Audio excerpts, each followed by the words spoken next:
Hello, my friends, and welcome back. Thank you very much for being with me again today. Short video. The Russians conducted another drone and missile attack on Ukraine. The Ukrainians hit a naval port, a Russian naval port in the Caspian Sea. The Americans are buying things from the Russians, but the Europeans can't. I have maps and all that ready. The Russians liberate some more settlements in Donetsk People's Republic, advancing westward. Then we find out that the number of square kilometers the Russians liberated, occupied in September and in October 2024. That means things are not going very well for the West. And the last article, South Korea will fight North Korea in Ukraine. That's the preamble. This is just the beginning. All right, of what's going to happen in the Far East. Okay, let's start with the first article. This comes from Ukrinform. Ukraine intercepts 38 Russian drones overnight on Wednesday. Here are all of them destroyed. Out of how many? 63.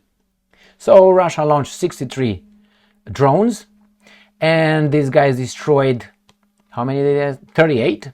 And then the Russians also launched some missile attack on Odesa with 2 Kh-59 and Kh-31P guided air missiles.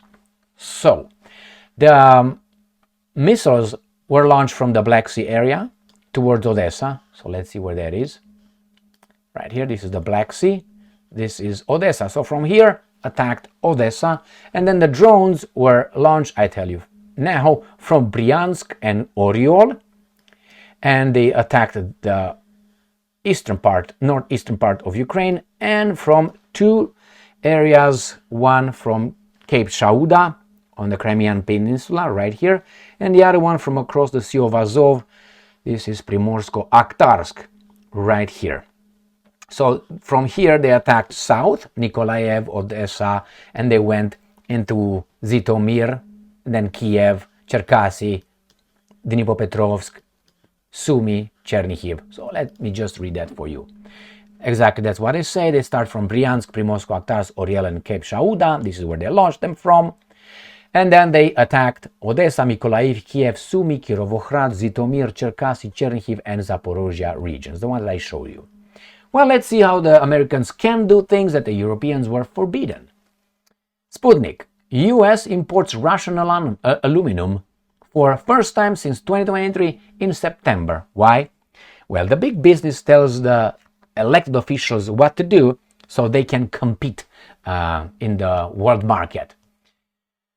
We find out that over the course of the month, the US imported 798 metric tons of unprocessed aluminum from Russia for a total of $1.9 million.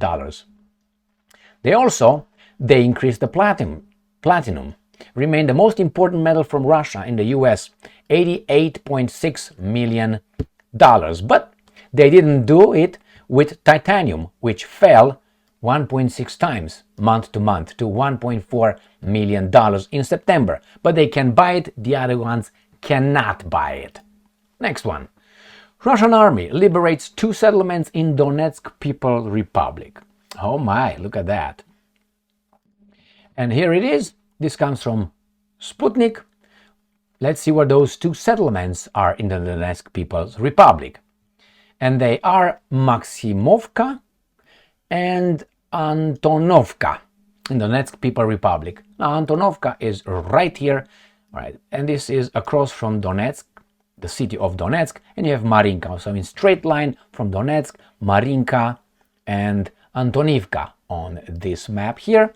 We're going to go to Donetsk right here. So we remember it was Donetsk, the city, and then you got Marinka, and it's right here. And the other settlement is right here, Maximovka. I can't pronounce, let's say Maximilianovka. Okay, we got that. So we got this area. Pinching move, they're going to advance towards Pokrovsk right here.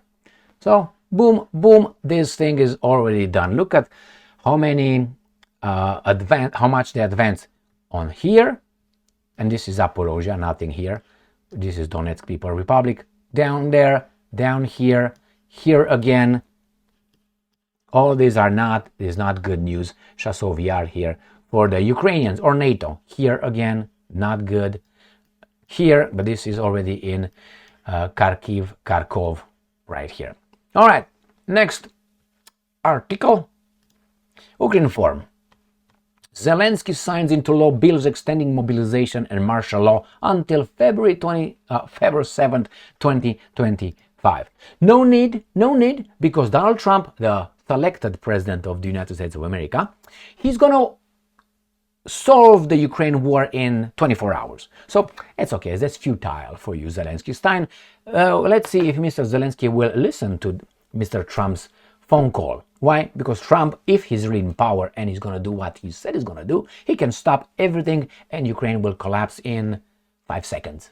We'll find out if that's what's going to happen. So it's okay. These guys are still extending their mobilization and martial law. Now, planning ahead. Do they know something we don't? God, you're right, they know. The problem is it depends what the guys behind Trump or in charge of Trump will decide. And that's everything according to them. And if Trump is allowed to be in the White House, that's another one. Why? You know, he's old. A mini stroke or a heart attack could happen at any time. Next one. What, meow meow? The cat. So let's see how the Ukrainians successfully hit a naval base in, or port in the Caspian Sea. That's a long-range strike. It's a first. So let's see that thing. This comes from Ukrinform. Port in Russia's Kaspisk attacked by Ukr drone. First I say drone right here. That's singular. And this is exactly how it looks. I'm going to show you over the map from the satellite. That's beautiful arrangement here. A drone, one of the Ukraine Defense Ministry main intelligence directorate, attacked a port in Russia's Kaspisk.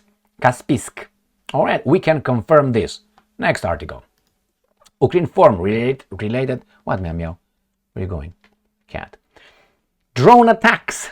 One. Naval base in Russia's Kaspisk. Okay, next one.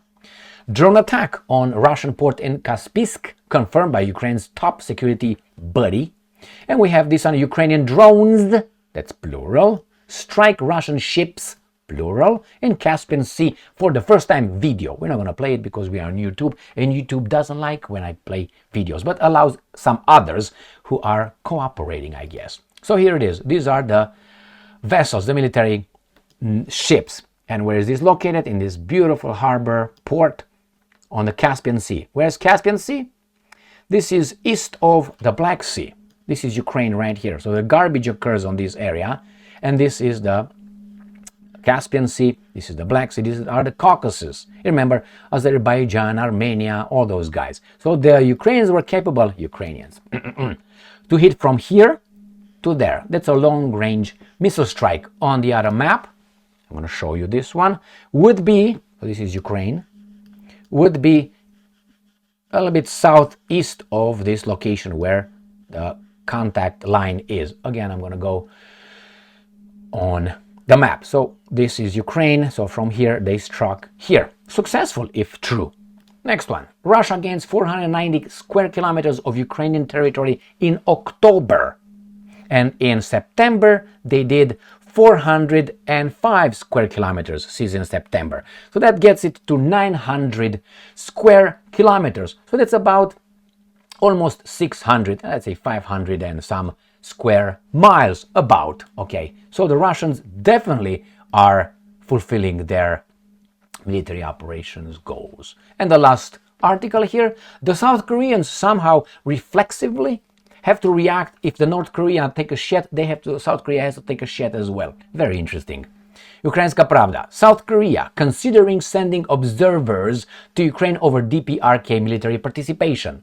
Observers for you should be military, okay? So it's not going to be observers with the binoculars and all that. They will be actively probably involved. Why? We're going to have a little splendid war, as Teddy Roosevelt said about the American-Spanish War, if you remember that one. The leadership of South Korea is considering the possibility of sending a group of observers to Ukraine due to the transfer of soldiers from the DPRK to Russia. Now, the transfer to Russia was illegal? No. Are they involved in Ukraine? That's how the people who claim it, which is Ukraine, United States of America, and South Korea. That's what they claim. But they're all involved in this. They all benefit if that's true.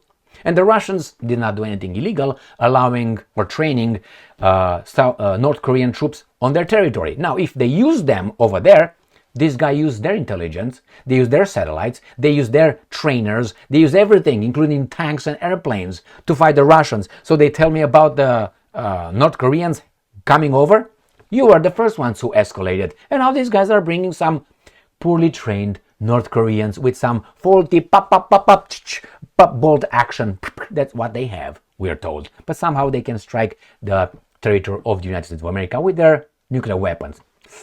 Diplomacy, just like that. So, are they going to fight? It depends what Trump will do, but they still have 2 months and a half before Trump could get into the office. And do you think he's going to do something? It depends what the military-industrial complex would allow him to do. That's my assessment as a free person. And I'm entitled to do that. Why? Because my freedom of speech is granted under the U.S. Constitution. I didn't threaten anybody. I didn't incite to any riots or anything. I didn't provide you with any kind of So that's it. I should be entitled. Right, YouTube? Unless you don't like what I say. Therefore, you think it's better to debate, but cancel me. That's the way it is in the free world. And this is the private company. So the private company doesn't fall under the U.S. Constitution, under our Bill of Rights. If not so, that means Meta or whomever, they can conduct elections in their little private company, excluding certain groups from voting. Mind you, some amendments to the Constitution, remember those ones? Okay, got that? Thank you very much for being with me again today. These guys do what the fuck ever they want. They give whatever in justification they want, and the baboons will not care or will not be able to comprehend, or these guys already condition their little nerve over there to make the right contact. Thank you very much for being with me again today. Stay strong, stay smart, look for the truth, and be just.